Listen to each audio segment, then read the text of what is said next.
서울의 한 병원, 깊은 밤, 분만실의 차가운 형광등 불빛이 희미하게 깜빡이고 있었다. 병실에는 간헐적으로 들려오는 의료 장비의 삐소리와 간호사들의 조용한 발소리만이 공간을 가득 채우고 있었다. 그 사이 출산을 앞둔 한 여성이 고통스러운 신음을 내뱉고 있었다. 한수진, 대한민국에서 손꼽히는 대기업 이사로 일하는 커리어 우먼. 그녀는 오늘 오랫동안 기다려온 아이를 만나기 위해 고통을 견디고 있었다. 옆에서는 남편 이준석이 손을 꼭 잡고 있지만 그의 얼굴에는 불안과 긴장이 서려 있었다. 조금만 더 힘내요. 수진 씨, 거의 다 왔어요. 주치의 박재현의 목소리가 분만실을 울렸다. 수진은 온 힘을 다해 마지막 힘을 짜내며 아이를 세상 밖으로 밀어냈다. 그리고 마침내 분만실 안에 아기의 울음소리가 울려 퍼졌다. 그러나 기쁨의 순간은 오래가지 않았다. 이상했다. 보통 아기가 태어나면 간호사들이 기쁜 미소를 지으며 축하해주기 마련인데 이번에는 모든 사람이 굳어버린 듯 움직이지 않았다. 의사와 간호사들은 아기를 보고 눈을 동그랗게 뜨며 얼어붙었다. 이게... 한 간호사가 입을 틀어막으며 뒷걸음질을 쳤다. 다른 간호사는 놀란 나머지 손에 들고 있던 의료기구를 떨어뜨렸다. 차갑고 금속적인 소리가 분만실에 울려 퍼졌다. 수지는 정신이 몽롱한 상태에서도 이상한 분위기를 감지했다. 제 아기는? 그러나 누구도 그녀에게 대답해주지 않았다. 오직 박재현만이 심각한 얼굴로 신생아를 바라보고 있었다. 그 순간 남편 이준석이 신생아를 보고 숨을 삼켰다. 이게 뭐야? 그의 목소리는 두려움과 충격으로 떨리고 있었다. 수지는 손을 뻗어 아기를 안아보려고 했지만 간호사가 서둘러 아기를 감싸 안고는 뒷걸음질 쳤다. 죄송합니다. 산모님. 신생아 검사가 필요합니다. 검사요? 무슨 검사요? 제 아이를 안게 해주세요. 그러나 아무도 그녀의 말을 듣지 않았다. 수지는 간신히 몸을 일으켜 아기를 보려 했다. 그러나 순간 그녀의 눈앞이 흐려지며 의식이 점점 멀어졌다. 마지막으로 들려온 것은 의사들의 낮은 목소리와 남편의 침묵뿐이었다. 몇 시간이 지난 후 수지는 희미한 의식 속에서 눈을 떴다. 병실은 조용했고 창밖으로는 서울의 야경이 흐릿하게 비치고 있었다. 본능적으로 그녀는 배를 만져보았다. 출산의 흔적이 여전히 남아있었지만 옆에 있어야 할 아기가 없었다. 내 아기는 어디 있어요? 그녀는 힘겹게 몸을 일으키려 했지만 아직 출산 후유증으로 인해 다리에 힘이 들어가지 않았다. 그때 병실 문이 조용히 열렸다. 수지는 문 쪽을 바라보았고 그곳에는 남편 이준석이 서 있었다. 하지만 그의 얼굴은 기쁨에 차 있지 않았다. 오히려 창백한 얼굴로 바닥을 응시하고 있었다. 그녀는 본능적으로 느꼈다. 무언가 잘못되었다는 것을. 준석 씨, 우리 아기 어디 있어요? 그러나 이준석은 아무 말 없이 주먹을 꽉 쥔 채 가만히 서 있었다. 그때 병실 문이 다시 열리며 박재현 의사가 들어왔다. 그의 손에는 두꺼운 서류 파일이 들려 있었다. 한수진 씨, 먼저 심호흡하세요. 내 아기는 어디 있죠? 왜 아무도 말해주지 않는 거예요? 박재현은 한숨을 쉬며 그녀에게 서류를 내밀었다. 수지는 떨리는 손으로 파일을 펼쳤다. 그리고 그곳에서 마주한 것은 그녀가 태어나기 전부터 꿈꾸던 완벽한 아기의 모습이 아닌 온몸이 검은 털로 덮여있는 신생아의 사진이었다. 그녀는 숨이 멎는 듯한 충격에 빠졌다. 이게 우리 아기라고요? 사진 속 아기는 분명 인간의 형태를 하고 있었지만 피부가 보이지 않을 정도로 털이 빽빽하게 나 있었다. 손, 발, 심지어 얼굴까지도. 수지는 믿을 수 없다는 듯 고개를 저었다. 아니야. 이건 무슨 실수예요. 우리 아기는 건강하게 태어난다고 했잖아요. 그러나 박재현의 얼굴에는 연민과 진지함이 가득했다. 한수진 씨, 이건 실수가 아닙니다. 우리는 몇 번이고 확인했어요.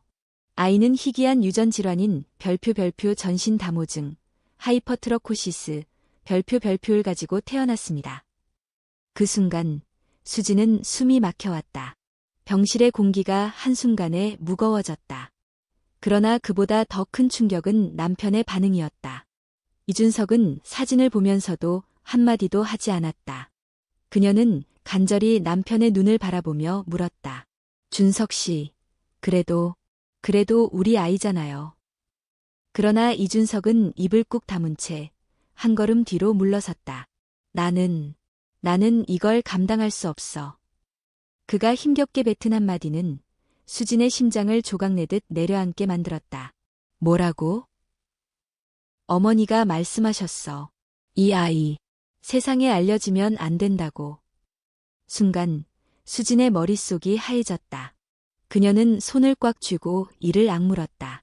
그럼 당신은 우리 아기를 숨기겠다는 거예요?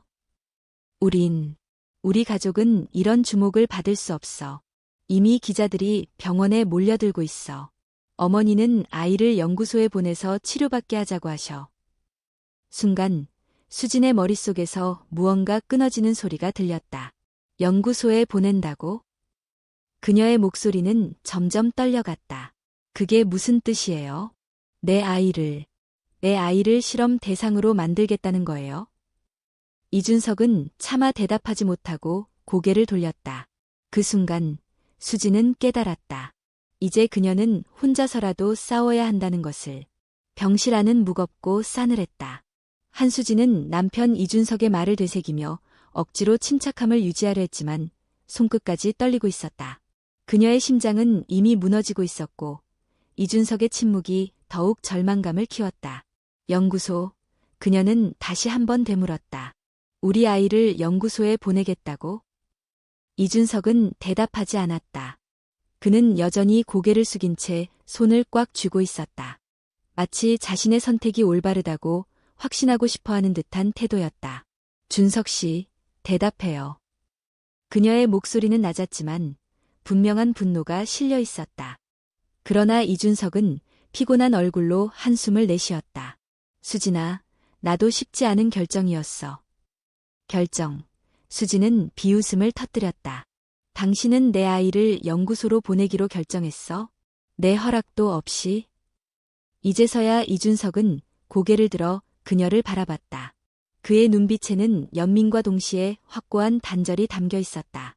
이건 우리 가족을 위한 최선이야. 가족, 수진의 목소리가 떨렸다.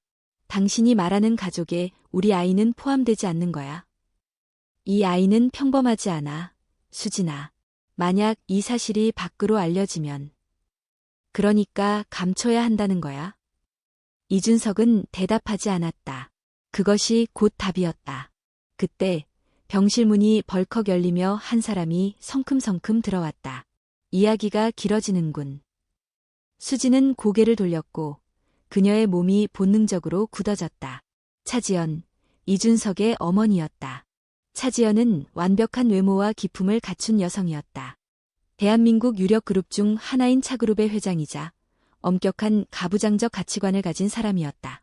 그녀가 병실 안으로 들어오는 순간 마치 공기가 싸늘하게 얼어붙는 것 같았다. 어머니. 이준석이 낮은 목소리로 말했다. 차지연은 그를 무시하고 수진에게 다가왔다. 그녀는 병상에 앉아있는 며느리를 위아래로 훑어보더니 냉정한 목소리로 입을 열었다. 이제 현실을 받아들여라, 한수진. 현실이요? 수진은 이를 악물었다. 그래, 너도 알겠지만 우리 가문은 사회적으로 주목받는 위치에 있다. 그리고 지금 내 아이가 태어난 사실이 알려지면 어떤 일이 벌어질지는 너도 잘 알겠지. 어머니, 그 아이는 제 아들이에요. 그 아이는 차가문의 손자가 아니야. 수진의 눈이 크게 흔들렸다. 뭐라고요? 차지연은 냉정한 미소를 지었다. 나는 내 핏줄이 괴물로 불리는 걸 원하지 않아. 그러니 조용히 처리하는 게 좋을 거다. 수진은 믿을 수 없다는 듯 고개를 저었다. 어머니, 지금 우리 아기를 괴물이라고 부르신 거예요? 그렇다면 뭐라고 불러야 하지? 인간의 모습도 제대로 갖추지 못한 아이를? 그 말에 수진의 손이 파르르 떨렸다. 그녀는 침대에서 몸을 일으키려 했지만 출산 후유증으로 인해 다리가 제대로 움직이지 않았다. 우리 아이는 괴물이 아닙니다. 그럼 증명해봐. 세상 사람들이 너처럼 생각해 줄 거라고 확신할 수 있겠니? 수지는 숨이 턱 막혔다. 차지연은 한 걸음 더 다가와서 조용하지만 단호한 목소리로 말했다. 내가 원한다면 내 아이는 연구소에서 평생을 보낼 수도 있다. 하지만 내가 제안하는 방법이 더 나아. 내가 조용히 정리할 테니 너는 모른 척하고 살아라. 정리. 수지는 차가운 두려움이 목을 조이는 느낌을 받았다. 설마. 차지연은 미소를 지었다. 그러나 그 미소에는 잔혹한 결정이 담겨 있었다. 아이는 오래 살지 못할 거야. 순간 수진의 머릿속이 새하여졌다. 숨이 멎을 것 같았다. 어머니, 그게 무슨 뜻이에요? 그 이상 묻지 마라. 중요한 건 내가 여기서 손을 떼는 거야. 수지는 온몸이 떨렸다. 믿을 수 없었다. 이 사람들이 자기 자식을 지키기는커녕 없애려고 한다는 사실이. 이건 살인이에요. 그래, 살인이야. 차지연은 거침없이 인정했다. 하지만 이게 우리 가문이 사는 방법이야. 순간 수진의 머릿속에서 무엇인가 확실해졌다. 이곳에 있으면 내 아이는 죽는다. 그녀는 필사적으로 머리를 굴렸다. 이대로라면 아이는 연구소로 보내지거나 아니면 흔적도 없이 사라질 것이다. 그녀는 무언가 결심한 듯 이를 악물었다. 좋아요. 이준석과 차지연이 동시에 그녀를 바라봤다. 좋아요. 수지는 애써 눈물을 참으며 말했다. 어머니 말씀대로 하죠. 하지만 연구소로 보내기 전에 아이를 마지막으로 한 번만 안아볼 수 있게 해주세요. 이준석이 놀란 표정을 지었고 차지연은 그녀를 잠시 응시하더니 가볍게 어깨를 으쓱했다. 좋아. 어차피 마지막이 될 테니까. 그렇게 해서 수지는 처음이자 마지막이 될지도 모르는 아이와의 만남을 허락받았다. 그러나 아무도 몰랐다.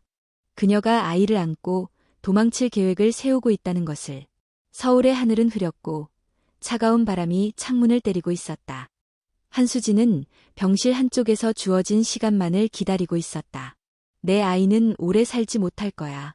차지연의 차가운 목소리가 계속해서 머릿속을 맴돌았다. 그녀는 떨리는 손으로 병원 가운을 조정하며 깊게 숨을 들이마셨다. 이 순간을 이용해야 한다.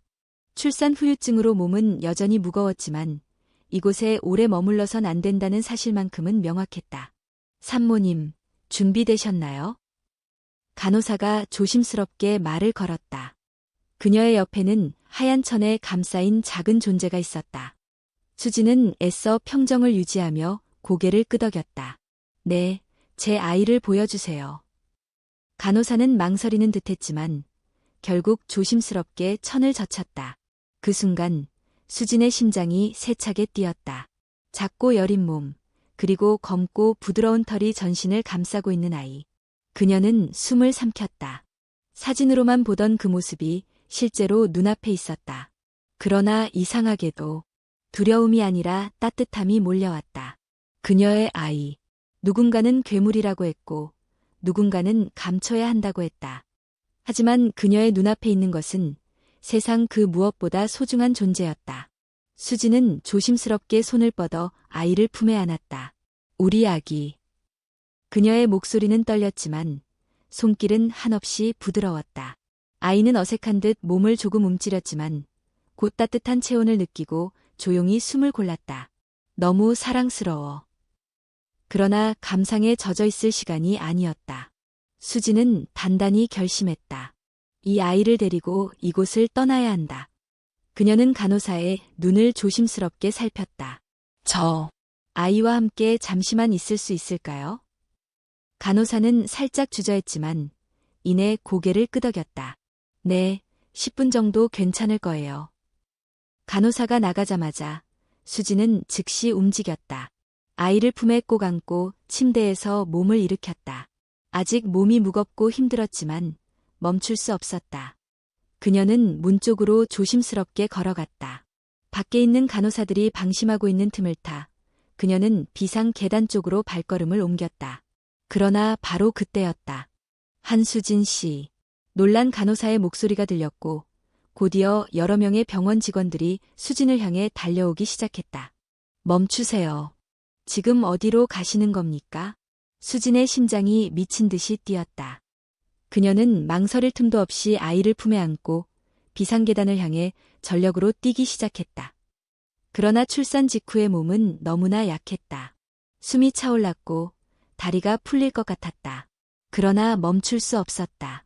잡아. 그녀를 막아. 수진은 이를 악물고 계단을 내려갔다.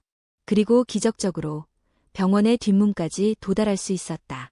밖으로 나오자마자 그녀는 곧장 대기하고 있던 택시에 올라탔다. 제발, 빨리 출발해주세요. 운전사는 상황을 눈치채고는 바로 차를 출발시켰다. 그녀는 품 안의 아이를 꼭 끌어안았다. 괜찮아. 엄마가 널 지켜줄 거야. 그 순간 병원에서 도망친 그녀의 사진이 찍히고 있었다. 조용한 병실에서 차지연의 휴대폰이 울렸다. 회장님, 문제가 발생했습니다. 무슨 문제? 산모가 아이를 데리고 병원을 탈출했습니다. 차지연의 눈빛이 날카롭게 변했다. 뭐? 그것도 기자들에게 사진이 찍혔습니다. 순간 차지연은 천천히 자리에서 일어났다. 그 여자가 감히? 다음 날 대한민국 뉴스 채널은 온통 한 가지 뉴스로 도배되었다. 재벌가의 충격적인 비밀.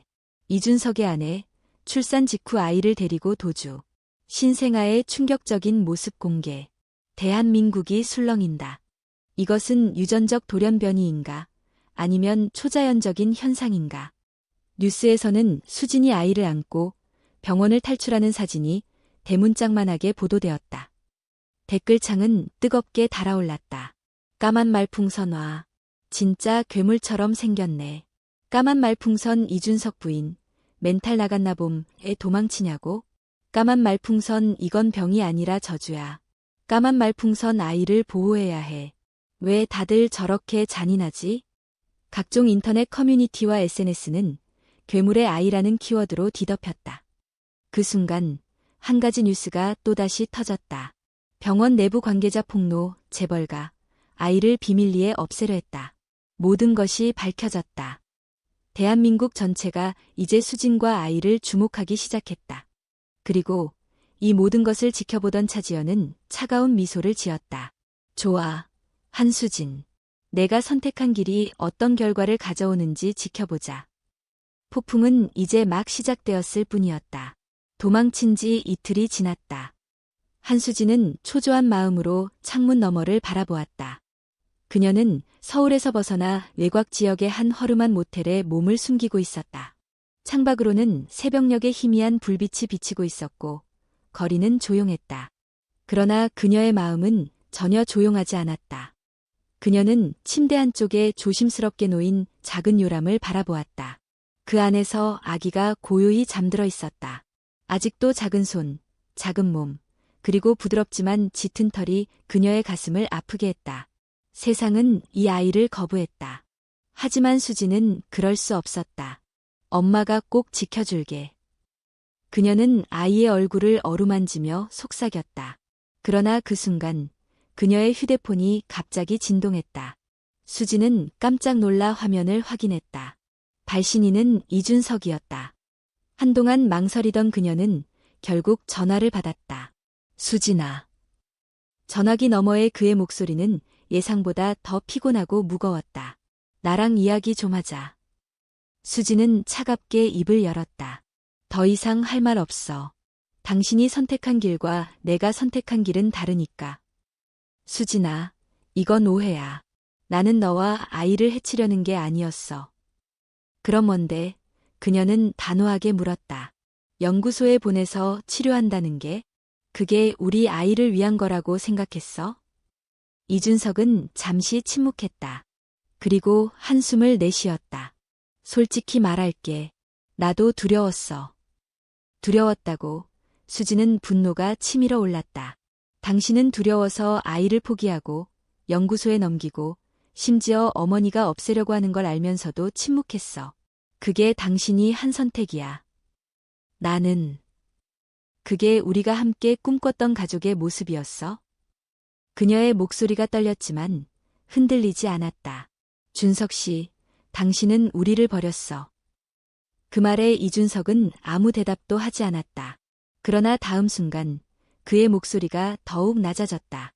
너 지금 어디야? 수지는 순간적으로 경계했다. 왜 묻는데? 나, 너와 직접 만나서 이야기하고 싶어. 우리 이대로 끝낼 순 없잖아. 이제 와서? 제발 한 번만 만나줘.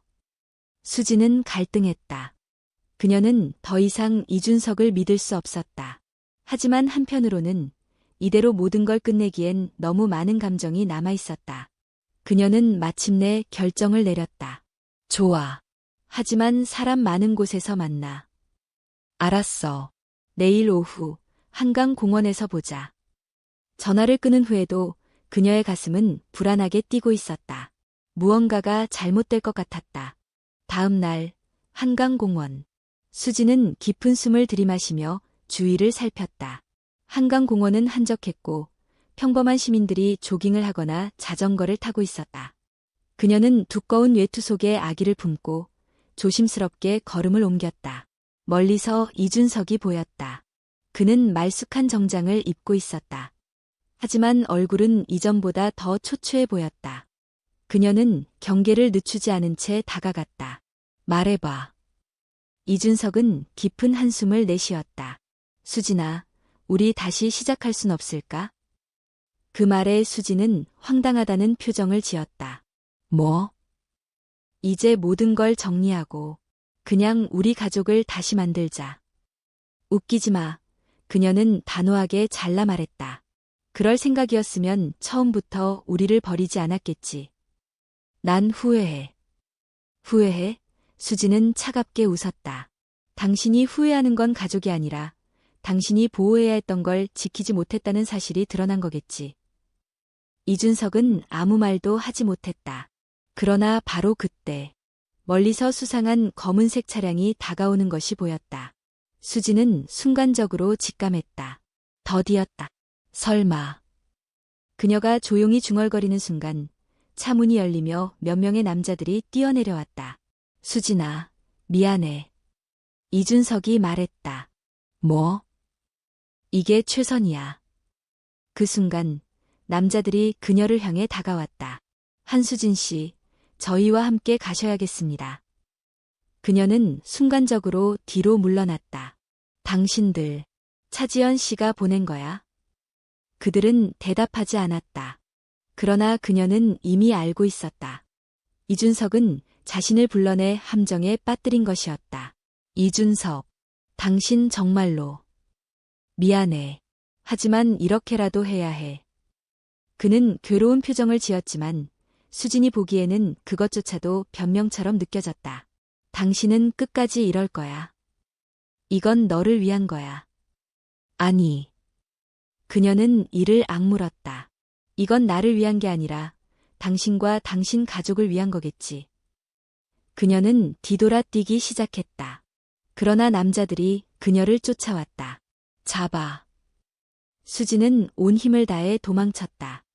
그러나 아기를 품고 있는 그녀에게 도망칠 수 있는 시간은 길지 않았다. 결국 한 남자가 그녀의 팔을 붙잡았다. 놔. 그녀는 필사적으로 몸을 비틀었지만 그들의 힘을 이길 수 없었다.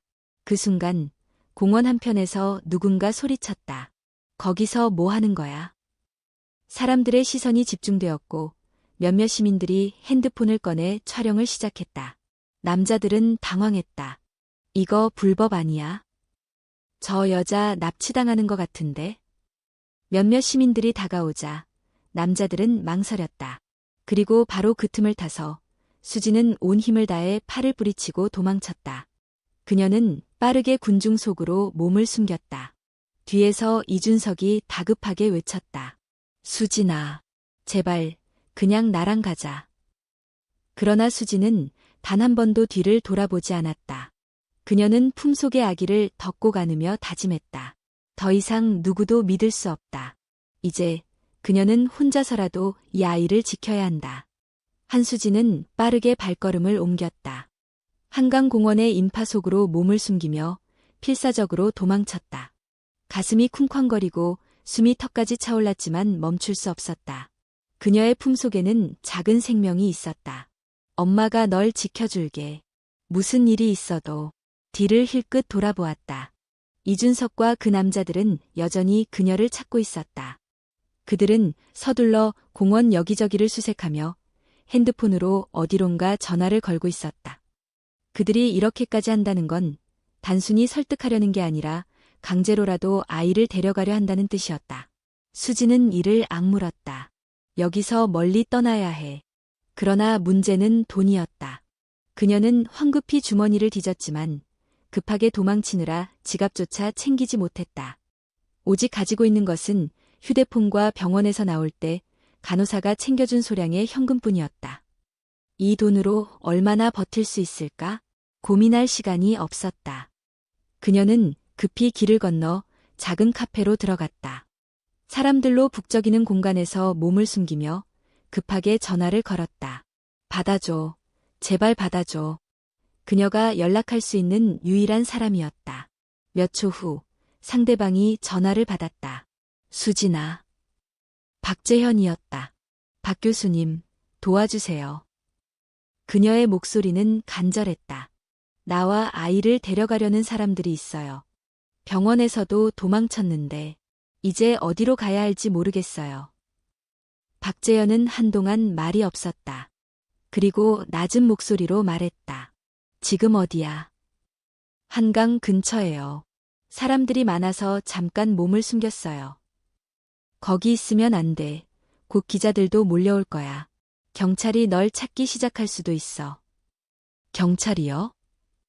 이준석이 신고했을 가능성이 높아. 내가 아이를 유괴했다고 말할 수도 있어. 수지는 숨이 멎을 것 같았다. 내가 내 아이를 유괴했다고? 그럴 가능성이 커. 지금은 내가 죄인이 되는 시나리오를 만들고 있을 거야. 그럼 어떻게 해야 하죠? 박재현은 잠시 고민하더니 조용히 말했다. 내가 도울게. 지금 당장 서울을 떠나. 네. 내가 연락해 놓은 안전한 곳이 있어. 거기로 가야 해. 수지는 불안한 마음으로 물었다. 어디죠? 강원도에 있는 한 작은 마을이야. 내 대학 선배가 운영하는 한적한 산장인데 당분간 몸을 숨길 수 있을 거야. 강원도. 그녀는 짧게 숨을 내쉬었다. 서울을 떠나는 것. 이건 쉬운 결정이 아니었다. 그러나 지금 그녀에게 다른 선택지가 있을까? 교수님을 믿을게요. 택시를 타고 강원도 춘천역까지 가. 거기서 다시 연락할게. 알겠습니다. 수지는 전화를 끊고 황급히 카페를 나섰다. 서울역, 고속버스 터미널. 수지는 서둘러 매표소로 향했다. 강원도 춘천행 표 하나 주세요. 직원이 그녀를 쳐다보았다. 성함이 어떻게 되세요? 순간 그녀는 망설였다. 본명을 쓰면 안 된다. 김지윤입니다. 가짜 이름을 대자 직원은 별 의심 없이 표를 건넸다. 수지는 급하게 티켓을 챙기고 품속의 아이를 조심스럽게 감싸 안았다. 엄마랑 조금만 더 참자. 아이의 따뜻한 체온이 느껴졌다. 이 아이를 지키기 위해서라면 어디든 갈 수 있어. 강원도 춘천역. 몇 시간 후 그녀는 마침내 춘천에 도착했다. 서울의 번잡함과 달리 이곳은 한적했다. 박재현이 알려준 대로 그녀는 역 앞에서 기다리고 있었다. 그리고 잠시 후 한 남성이 그녀에게 다가왔다. 김지윤 씨. 수지는 긴장한 채 그를 바라보았다. 네. 박 교수님이 보내서 왔습니다. 차가 저쪽에 있어요. 그 남성은 나이가 지긋했고 인상이 온화했다. 그녀는 경계심을 풀고 그를 따라갔다. 차에 타자 남성은 차를 출발시키며 말했다. 박 교수님이 신신당부하셨습니다. 여기에 있는 동안은 조용히 지내셔야 합니다. 네, 감사합니다. 이제부터 한동안 한수진이라는 이름은 쓰지 마세요. 그녀는 고개를 끄덕였다. 이제 그녀는 김지윤이었다. 산장, 새로운 피난처. 몇 시간 후 차는 깊은 산길을 따라 한적한 오두막 같은 산장에 도착했다. 여기입니다. 남성이 차에서 내려 문을 열어주었다. 수지는 품속에 아이를 안고 조심스럽게 차에서 내렸다. 밤하늘에는 별이 떠 있었고 차가운 공기가 피부를 스쳤다. 그녀는 조용한 산장의 문을 열었다. 새로운 시작. 여기서 그녀는 몸을 숨기고 아이를 지키며 살아갈 것이다. 그러나 그녀는 몰랐다. 이곳에서도 그녀를 찾아 헤매는 손길이 다가오고 있다는 것을. 그 시각, 서울에서 이준석은 차가운 표정으로 서 있었다. 강원도로 갔다고? 네, 그녀가 춘천에서 목격됐습니다. 놓치지 마, 당장 사람들을 보내. 그는 이를 악물었다. 한수진, 넌 도망칠 수 없어. 폭풍 전야, 강원도의 깊은 밤. 수지는 아이를 품에 안은 채 창밖을 바라보았다. 멀리서 숲이 흔들리고 있었다. 마치 무언가가 그녀를 쫓고 있는 듯했다. 산장 생활이 시작된 지 일주일이 지났다. 한수진은 조용한 숲속에서 숨을 죽이며 살아가고 있었다. 서울의 빛나는 도시와는 전혀 다른 적막하고 고요한 세계.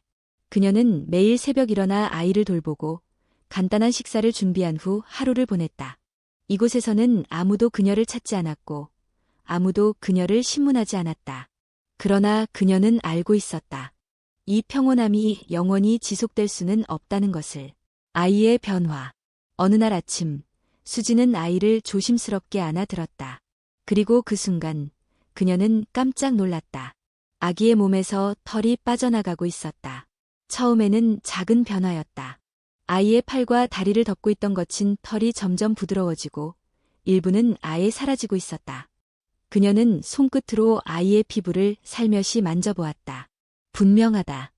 변화가 시작되었다. 우리 아기, 너, 어떻게 된 거니? 그녀의 목소리는 떨렸다. 이건 단순한 유전 질환이 아니라 뭔가 더 깊은 의미가 있는 듯했다. 아이의 몸이 스스로 변화하고 있는 것일까? 아니면 그동안 그녀가 아이를 품에 안고 지낸 것, 그 따뜻한 사랑이 무언가를 바꾼 것일까? 박재현의 분석. 그녀는 즉시 박재현에게 연락을 했다. 박 교수님, 아이가 변하고 있어요. 변화라고 하면? 털이 빠지고 있어요. 피부가 부드러워지고 있어요. 잠시 침묵이 흐른 뒤 박재현은 조용히 말했다. 수진아, 혹시 아이한테 약을 먹이거나 특별한 치료를 한 거야? 아니요.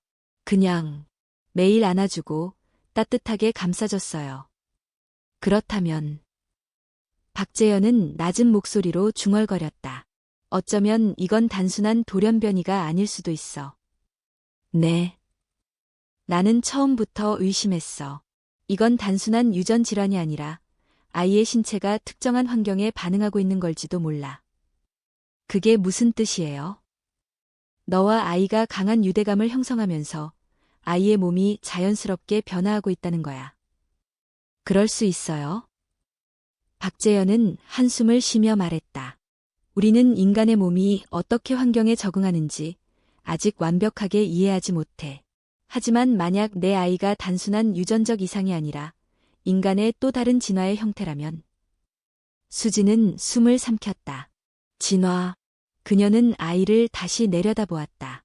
작고 여린 몸, 그리고 점점 사라져가는 털들. 이 아이는 단순한 질병을 가진 것이 아니라 새로운 형태의 인간일지도 모른다. 그러나 그 말이 의미하는 바는 하나였다. 이 아이를 연구하고 싶어하는 사람들이 계속해서 그녀를 쫓아올 것이라는 것. 더 이상 머물 수 없어요. 수지는 결심했다. 나 다른 곳으로 떠나야 해요. 박재현은 잠시 침묵했다. 그리고 낮게 속삭였다. 수진아, 이제 내가 결정을 내려야 할 때야. 위험이 다가오고 있다. 그날 밤, 수지는 깊은 고민에 빠졌다. 이제 어디로 가야 할까? 이곳에 머물면 언젠가 이준석이나 차지연이 사람을 보내 그녀를 찾아낼 것이었다. 하지만 다시 도망친다고 해서 안전할까? 그녀는 창밖을 바라보았다. 어둠 속에서 바람이 불며 나뭇잎이 흔들리고 있었다. 그런데 그 순간 멀리서 이상한 인기척이 느껴졌다. 그녀는 본능적으로 몸을 굽혔다. 누군가가 이곳을 찾고 있다. 낯선 그림자. 수지는 재빨리 불을 껐다. 심장이 미친 듯이 뛰었다. 창밖을 살짝 내다보았다. 그리고 그녀는 보았다. 어둠 속에서 한 남자가 서 있었다. 그는 휴대폰을 들고 어딘가에 전화를 걸고 있었다. 확인했습니다. 그녀가 여기에 있습니다. 수진의 피가 얼어붙었다. 그들이 따라왔다. 결단의 순간. 이제 선택의 시간이 왔다. 그녀는 아이를 품에 안고 조용히 숨을 골랐다. 도망쳐야 한다. 지금 당장. 그녀는 황급히 가방을 챙기고 아이를 꼭 감싸 안았다.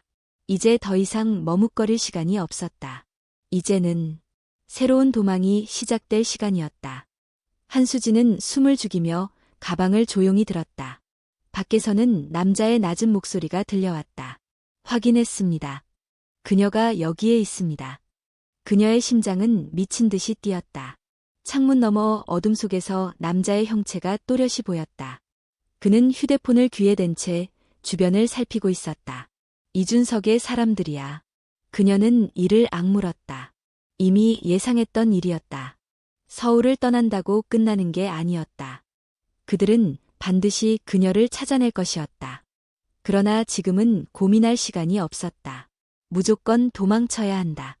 마지막 탈출. 수지는 아이를 품에 꼭 안고 조용히 산장의 뒷문으로 이동했다. 한 걸음, 한 걸음. 그녀는 절대 발소리를 내지 않으려고 했었다. 문을 열기 직전 그녀는 마지막으로 창밖을 확인했다. 그 남자는 여전히 전화통화를 하며 이곳저곳을 살피고 있었다. 그러나 그가 혼자가 아니라는 사실을 깨닫는 순간 수진의 몸이 굳어버렸다. 멀리서 차 한 대가 천천히 다가오고 있었다. 그리고 차에서 내리는 남자. 이준석. 수진의 손끝이 차가워졌다. 그의 얼굴은 어둠 속에서도 선명하게 보였다. 그는 그녀를 직접 찾아온 것이었다. 어디 있지? 이준석이 경계하며 주위를 둘러보았다. 남자가 조용히 고개를 끄덕였다. 안에 있을 가능성이 높습니다. 그럼 들어가서 확인해. 수지는 더 이상 망설일 수 없었다. 지금 당장 떠나야 한다. 그녀는 숨을 깊게 들이마신 후 조용히 뒷문을 열었다. 밤속의 추격. 차가운 공기가 폐 속으로 스며들었다. 산속은 어둡고 고요했다. 그녀는 아이를 품에 꼭 안은 채 조용히 나무 사이를 지나갔다. 한 걸음, 한 걸음. 그러나 몇 미터쯤 갔을 때 그녀는 뒤에서 들려오는 인기척을 느꼈다. 거기 누구야? 수지는 멈춰설 수 없었다. 그녀는 곧장 뛰기 시작했다. 잡아. 남자들의 목소리가 울려 퍼졌고 발소리가 그녀를 쫓아오기 시작했다. 숨이 턱끝까지 차올랐다. 하지만 그녀는 멈출 수 없었다. 멈추는 순간 모든 것이 끝이다. 나뭇가지가 얼굴을 스쳤고 차가운 밤 공기가 피부를 파고들었다. 그러나 그 순간 발이 미끄러지며 그녀는 그대로 언덕 아래로 굴러떨어졌다. 몸이 거칠게 나뒹굴었다. 본능적으로 아이를 감싸며 몸을 둥글게 말았다. 그리고 그대로 바닥에 부딪혔다. 모든 것이 잠시 멈춘 듯했다. 귓가에는 오직 아기의 울음소리만 들렸다. 괜찮아, 괜찮아. 수지는 온몸이 아팠지만 아이가 무사한 것만 확인하고 다시 일어섰다. 그러나 도망칠 틈은 없었다. 찾았다. 바로 앞에서 남자들이 그녀를 내려다보고 있었다. 그만해, 수진아. 낯익은 목소리. 그녀는 천천히 고개를 들었다. 이준석. 그가 그녀를 내려다보며 천천히 다가오고 있었다. 이제 그만하자. 수지는 한 걸음 뒷걸음질 쳤다. 오지마. 더 이상 도망칠 곳은 없어. 난 당신을 믿을 수 없어. 이준석의 얼굴이 어두워졌다. 나도 후회해, 수진아. 후회? 수지는 쓰게 웃었다. 당신이 후회하는 건 우리를 버렸다는 게 아니라 당신의 선택이 잘못될 수도 있다는 거겠지. 아니야. 나는 정말로 잘못했다고 생각해. 이준석은 한 걸음 더 다가왔다. 내가 틀렸어. 하지만 아직 늦지 않았어. 나랑 돌아가자. 우리 다시 시작할 수 있어. 수지는 이를 악물었다. 당신이 정말 그렇게 생각한다면 왜 사람들을 데리고 왔어? 이준석은 대답하지 못했다. 그녀는 고개를 저었다. 난 당신을 믿을 수 없어. 당신도, 당신 가족도. 이준석의 표정이 흔들렸다. 그렇다면 넌 언제까지 도망칠 건데? 영원이라도. 그게 가능할 것 같아.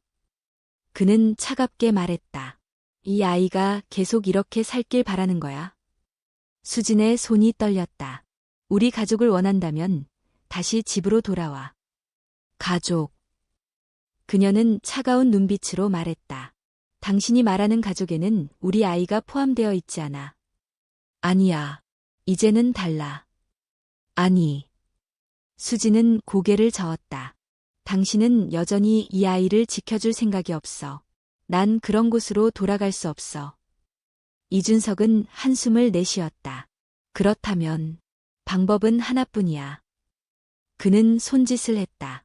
그 순간 남자들이 그녀를 붙잡으려고 다가왔다.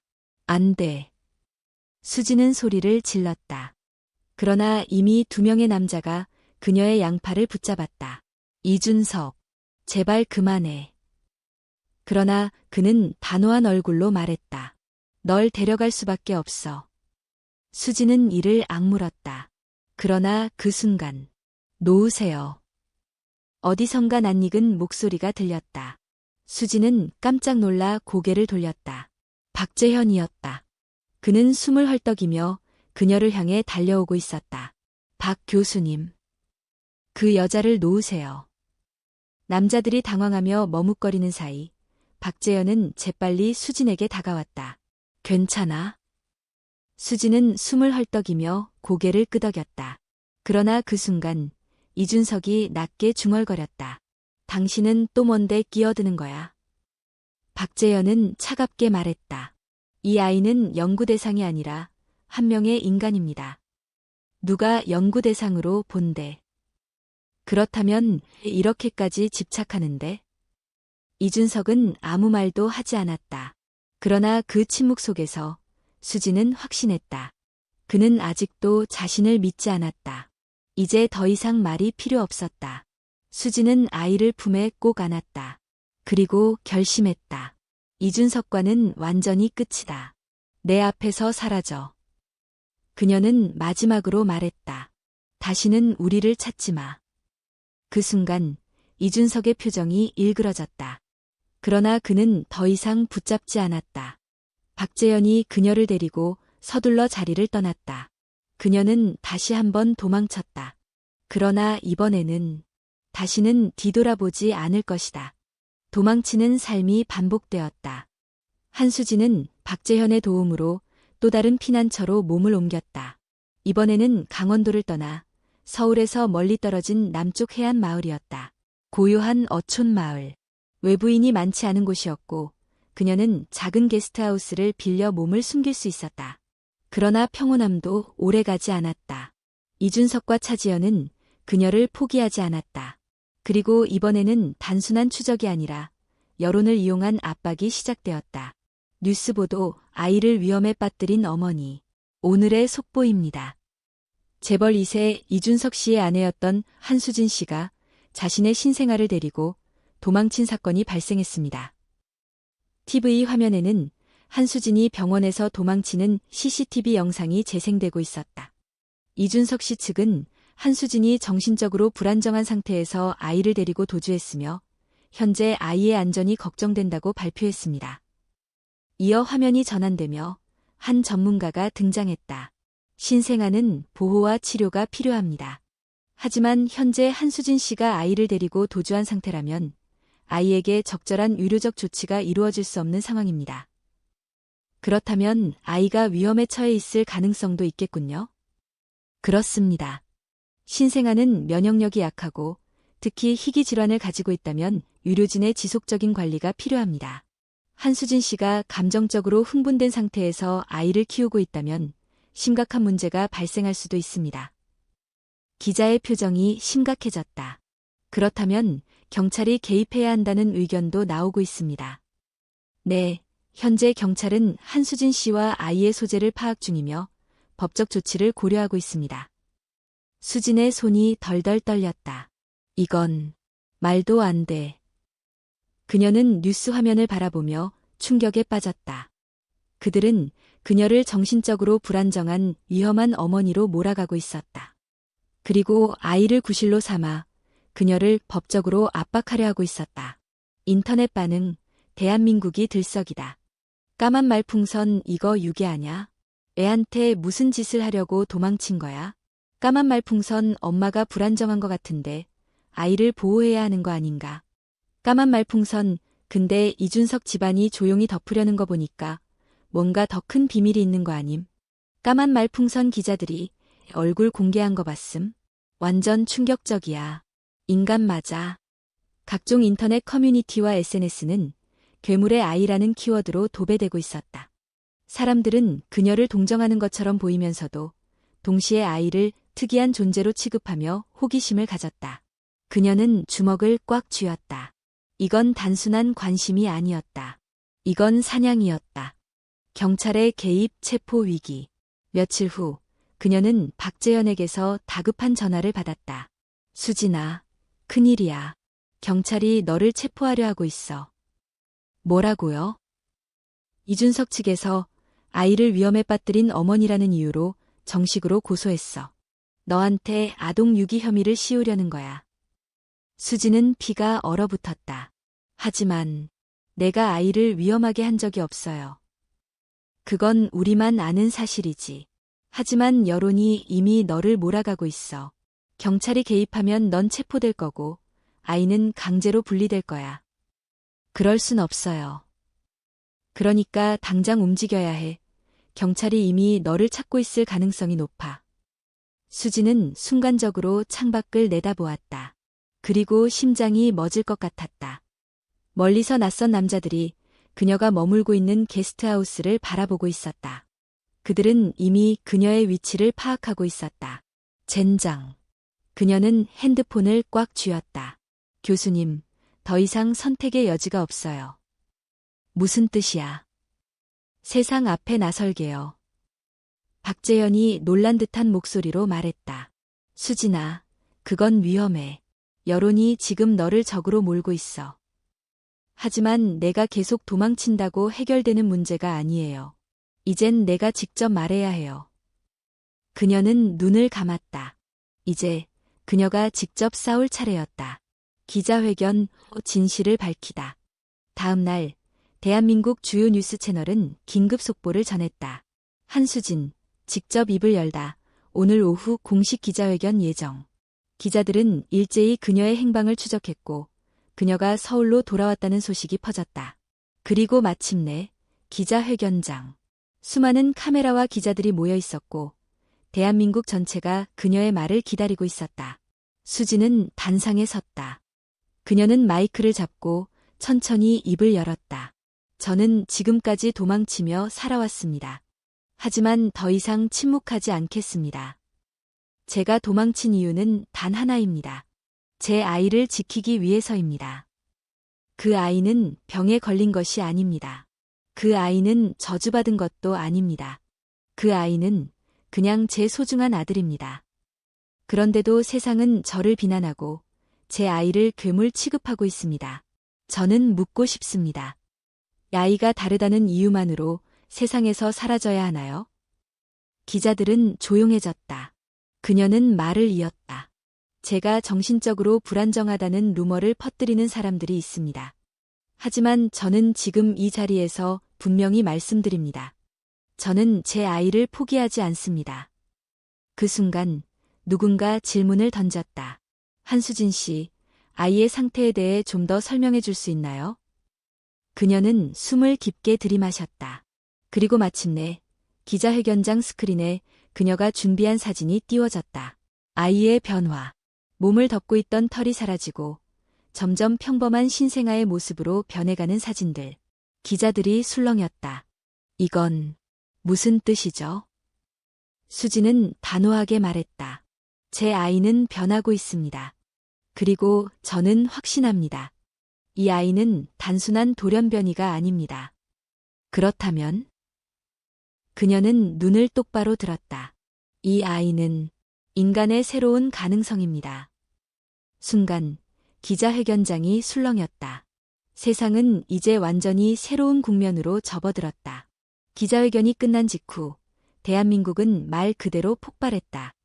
각종 뉴스 채널과 온라인 커뮤니티는 인간의 새로운 가능성이라는 한수진의 발언을 중심으로 뜨겁게 달아올랐다. 신생아의 변이, 과연 진화인가 돌연변이인가? 한수진, 그녀의 말은 사실일까? 과학자들의 반응은? 이준석 측, 법적 대응 고려 중. 여론은 완전히 두 갈래로 나뉘었다. 한쪽에서는 수진을 지지하며 아이가 단순한 질병이 아니라 자연적인 변화의 일부일 가능성이 있다고 주장했다. 그러나 또 다른 쪽에서는 여전히 그녀를 의심하며 이 아이가 정상적으로 자랄 수 있을까? 별표 사회의 위험 요소가 될 수도 있다. 별표라는 논리를 내세웠다. 그리고 마침내 이 모든 혼란을 마무리하기 위한 법정 싸움이 시작되었다. 법정으로 가는 길. 서울중앙지방법원. 수많은 취재진이 법원 앞을 가득 메웠다. 그녀는 법정으로 향하는 차 안에서 창밖을 바라보았다.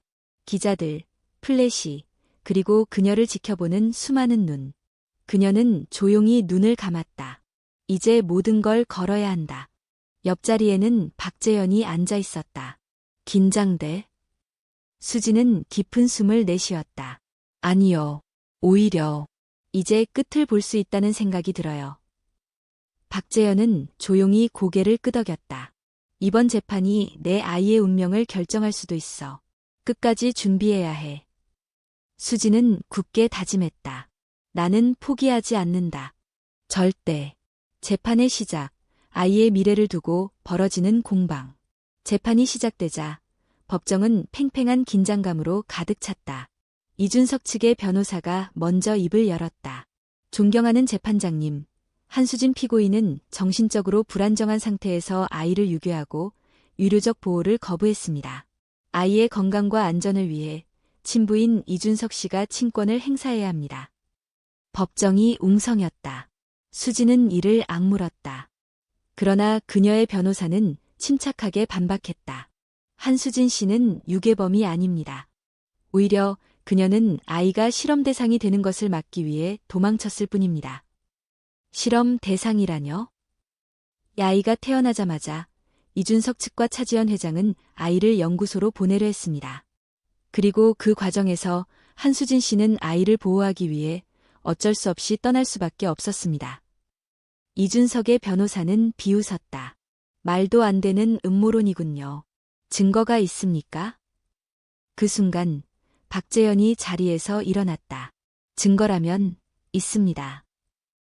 그는 USB를 제출했다. 이 자료는 병원 내부 관계자들이 제공한 것입니다. 이준석 측은 아이가 태어난 직후 연구소 관계자들과 접촉했고 특별한 의료 처치를 고려했다는 문서가 포함되어 있습니다. 법정이 다시 술렁였다. 수지는 이준석을 바라보았다. 그의 표정이 처음으로 흔들렸다. 저건 조작된 자료일 수도 있습니다. 이준석의 변호사가 서둘러 반박했지만 박재현은 단호했다.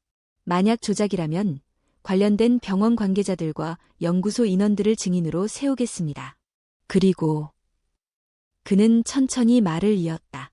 우리는 아이의 건강 상태가 증거 자체라고 생각합니다. 그 말과 함께 법정 스크린에 아이의 사진이 띄워졌다. 털이 점점 사라지고 있는 모습. 일반 신생아와 크게 다르지 않은 피부. 박재현은 조용히 말했다. 이 아이는 치료를 받은 것이 아닙니다. 그저 어머니의 품에서 자랐을 뿐입니다. 그런데도 변화가 일어났습니다. 변호사 측이 당황했다. 그건 단순한 일시적인 증상일 수도 있습니다. 그럼 감옥에 가둬서 연구해 봐야겠습니까? 박재현의 말이 법정에 울려 퍼졌다. 이 아이는 연구 대상이 아닙니다. 실험체도 아닙니다. 그냥 한 명의 인간입니다. 그 순간 수진의 눈에 눈물이 고였다. 법정은 조용해졌다. 그러나 그 순간 차지연이 자리에서 일어나 조용히 입을 열었다. 좋아. 그렇다면 한 가지 제안을 하지. 모든 시선이 그녀에게 집중되었다. 이 아이를 국가의료연구소에서 보호하자. 그러면 더 이상 실험 대상으로 삼지 않겠다. 하지만 이 아이가 정상적으로 자라는지 확인하는 것이 필요하지 않겠나? 수지는 단호히 고개를 저었다. 아니요. 제 아이는 어디에도 맡겨지지 않습니다. 차지연은 조용히 웃었다. 과연 내가 감당할 수 있을까? 수지는 힘을 주어 대답했다. 네, 감당할 수 있습니다. 재판장은 잠시 정리를 한 후 마지막 판결을 내렸다. 본법원은 한수진이 친권을 유지하는 것을 허가하며 이 아이가 어떠한 강제적인 의료 연구에도 참여하지 않도록 명령한다. 또한 이준석 측의 주장에는 신빙성이 부족하므로 친권 박탈 요청을 기각한다. 순간 법정은 술렁였다. 수진이 이겼다. 그녀는 깊이 숨을 내쉬며 눈을 감았다. 그러나 차지연의 눈빛은 여전히 싸늘했다. 이 싸움이 끝난 게 아니라는 듯한 표정이었다. 재판 후 마지막 대면. 법정 밖에서 이준석이 그녀를 찾아왔다. 수진아. 그녀는 조용히 돌아보았다. 이제 다 끝났어. 그렇겠지. 하지만 그는 잠시 머뭇거리더니 말했다. 나는 아직도 우리 아이가 다를까 봐 두려워. 수지는 잠시 그를 바라보았다. 그리고 조용히 말했다. 나는 두렵지 않아.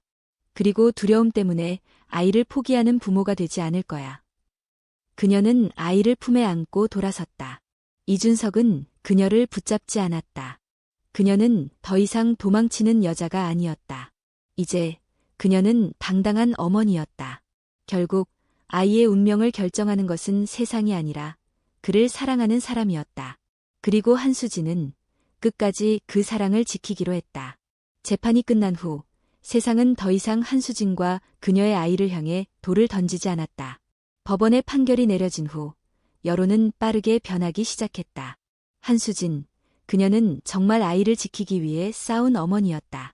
의료 실험을 피한 아기, 단순한 돌연변이가 아닌 새로운 가능성. 이준석 측, 추가 항소 포기 선언. 처음엔 그녀를 의심하고 손가락질하던 사람들도 점차 조용해졌다. 그리고 결국 세상은 그녀와 아이를 내버려 두었다. 그것이 그녀가 원했던 전부였다. 새로운 시작. 서울을 떠난 지 6개월이 지났다. 한수진은 더 이상 도망치는 삶을 살지 않았다. 그녀는 조용한 해안 도시로 이사했고 평범한 사람처럼 살기 시작했다. 이제는 가명을 쓰지 않았다. 더 이상 숨을 이유도 없었기 때문이다. 아이는 건강하게 자라고 있었다. 거울을 보며 미소 짓는 모습, 손을 흔들며 엄마를 찾는 모습, 그리고 무엇보다도 완전히 평범한 아이처럼 보이는 모습. 수지는 천천히 아이의 머리를 쓰다듬었다. 우리 아기, 이제 다 괜찮아. 작은 손이 그녀의 손가락을 잡았다. 그 따뜻한 온기에 그녀는 조용히 미소 지었다. 뜻밖의 방문자. 그날 오후 그녀는 작은 마을 시장에서 장을 보고 있었다. 햇살이 따뜻했고 사람들은 그녀를 특별히 신경 쓰지 않았다. 그녀는 이제 그저 평범한 한수진이었다. 그때 익숙한 목소리가 들려왔다. 오랜만이네. 그녀는 천천히 몸을 돌렸다. 그리고 그녀의 눈앞에 이준석이 서 있었다. 그는 이전보다 초췌해 보였다. 수지는 조용히 숨을 내쉬었다. 애 왔어.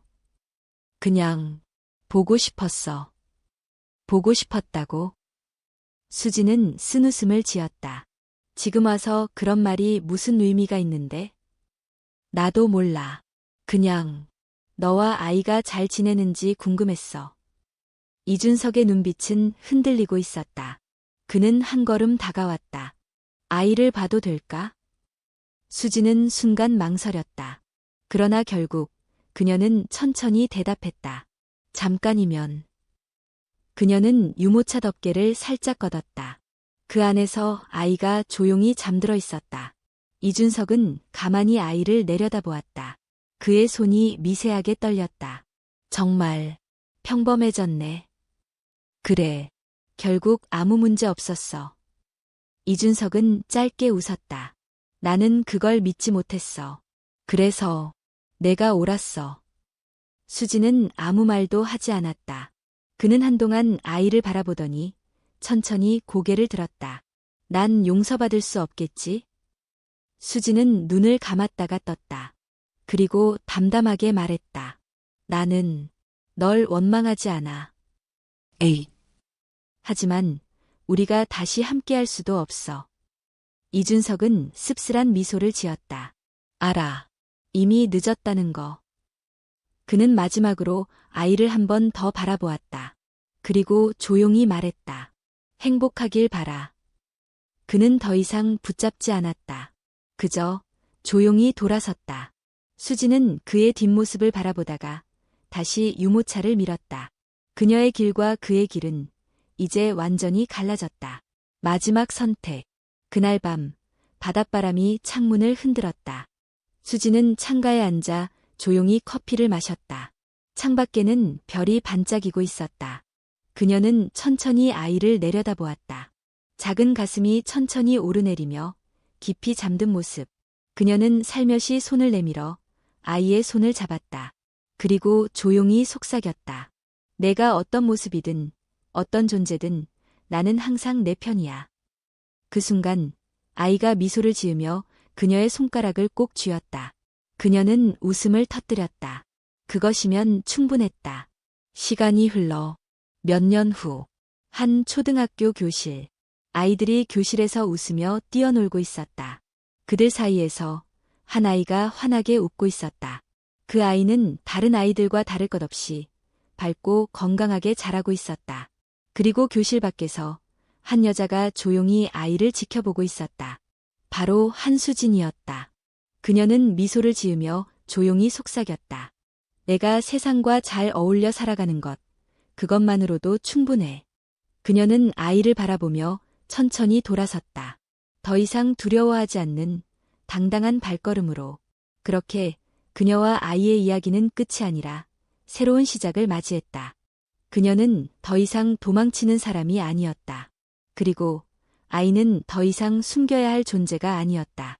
그들은 그저 평범한 삶을 살아가는 한 가족이 되었다.